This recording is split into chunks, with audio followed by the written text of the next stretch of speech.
हरे कृष्ण साथियों, आप सबका स्वागत है आपके अपने चैनल हर घर आशीर्वाद में।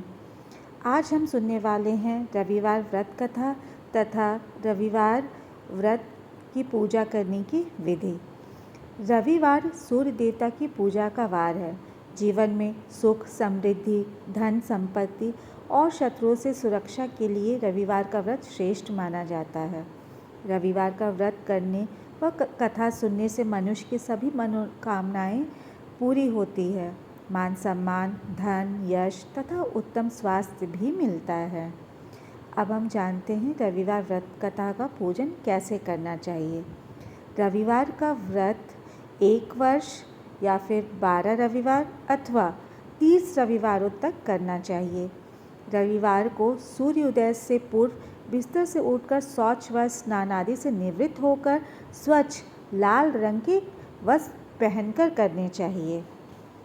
तत्पश्चात घर के ही किसी पवित्र स्थान पर, हो सके तो आपके पूजा घर पर, भगवान सूर्य की निर्मित मूर्ति अथवा चित्र को स्थापित कर ले। इसके बाद विधि विधान से गंध पुष्प आदि से भगवान सूर्य का पूजन करें। पूजन के बाद व्रत कथा अवश्य सुने। व्रत कथा सुनने के बाद आरती करें। तत्पश्चात सूर्य भगवान का स्मरण करते हुए ओम सूर्याय नमः अथवा ओम आदित्याय नमः का मंत्र का जप करें। इस मंत्र को आप 12, 5 अथवा 3 माला जप करें। जप के बाद शुद्ध जल, रक्त, चंदन, अक्षत, लाल पुष्प और ध्रुवा से सूर्यदेव की अर्घ्य दे दें।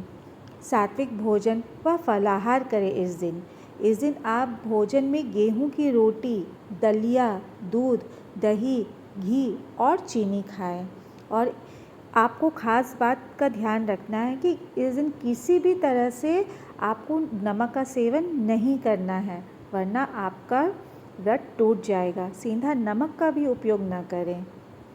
अब हम सुनते हैं रविवार व्रत की पौराणिक कथा। प्राचीन काल में एक बुढ़िया रहती थी। वह नियमित रूप से रविवार का व्रत करती। रविवार के दिन सूर्योदय से पहले उठकर बुढ़िया स्नान आदि से निवृत्त होकर आंगन को गोबर से लीपकर स्वच्छ करती। उसके बाद सूर्य भगवान की पूजा करते हुए रविवार व्रत कथा सुनकर सूर्य भगवान को भोग लगाकर दिन में एक समय ही भोजन करती। सूर्य भगवान की अनुकंपा से बुढ़िया को किसी प्रकार की कोई चिंता एवं कष्ट नहीं था। धीरे धीरे उसका घर धन धान्य से भर रहा था। उस बुढ़िया को सुखी होते देख उसकी पड़ोसन उससे जलने लगी। बुढ़िया के पास कोई गाय नहीं थी, अतः वह अपनी पड़ोसन के आंगन में बंधी गाय का गोबर लाती थी और अपने घर के आंगन को लीपा करती थी। पड़ोसन ने कुछ सोचकर अपनी गाय को घर के भीतर बांधना शुरू कर दिया। रविवार को गोबर न मिलने से बुढ़िया अपना आंगन नहीं लीप सकी। आंगन न लीप पाने के कारण उस बुढ़िया ने सूर्य भगवान को भोग नहीं लगाया और उस दिन स्वयं भी भोजन नहीं किया। सूर्यास्त होने पर बुढ़िया यूं ही भूखी प्यासी ही सो गई। प्रातःकाल सूर्योदय से पूर्व उस बुढ़िया की आंखें खुली तो वह अपने घर के आंगन में सुंदर गाय और बछड़े को देखकर बहुत ही हैरान हो गई। गाय को आंगन में बांधकर उसने जल्दी से उसे चारा लाकर खिलाया। पड़ोसन ने उस बुढ़िया के आंगन में बंधी सुंदर गाय और बछड़े को देखा तो वह उससे और अधिक जलने लगी। तभी गाय ने सोने का गोबर किया। गोबर को देखते ही पड़ोसन की आंखें फटी की फटी ही रह गई। पड़ोसन ने उस बुढ़िया को आसपास न पाकर तुरंत उस गोबर को उठाया और अपने घर ले गई तथा अपनी गाय का गोबर लाकर वहां रख दी। सोने के गोबर से पड़ोसन कुछ ही दिनों में धनवान हो गई। गाय प्रतिदिन सूर्योदय से पूर्व सोने का गोबर किया करती थी और बुढ़िया के उठने के पहले ही उसकी पड़ोसन उस गोबर को उठाकर ले जाती थी। बहुत दिनों तक बुढ़िया को सोने के गोबर के बारे में कुछ पता ही नहीं चला। बुढ़िया पहले की तरह हर रविवार को भगवान सूर्य देव का व्रत करती रही और कथा सुनती रही। लेकिन सूर्य भगवान को जब पड़ोसन की चालाकी का पता चला तो उन्होंने तेज आंधी चलाई।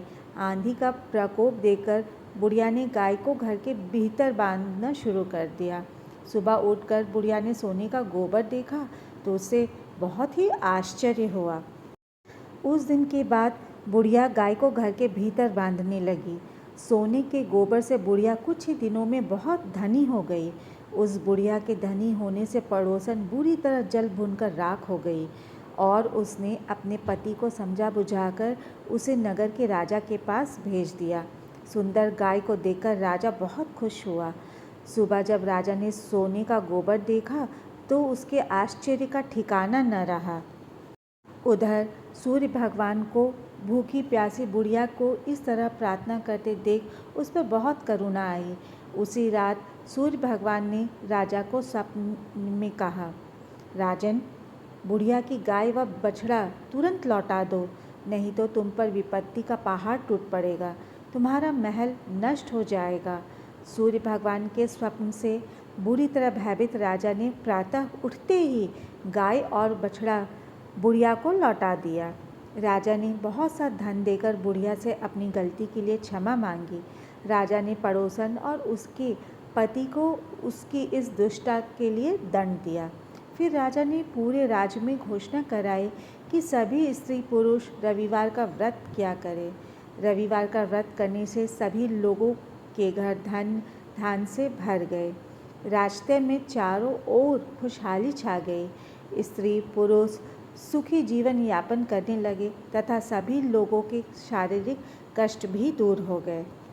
इस व्रत को करने का क्या फल प्राप्त होता है उसके बारे में जान लेते हैं। इस व्रत के करने से मनुष्य को मोक्ष की प्राप्ति होती है। स्त्रियों का बांझपन दूर होता है। इससे सभी पापों का नाश होता है और इस व्रत को करने से मनुष्य को धन, यश, मान, सम्मान तथा आरोग्य की प्राप्ति होती है। प्रिय श्रोताओं, इस व्रत कथा को सुनकर आपको अगर अच्छा लगा हो तो इसे अपने दोस्तों के साथ शेयर करें और इस चैनल को सब्सक्राइब करें और पुण्य का भागीदार बनें। हरे कृष्ण।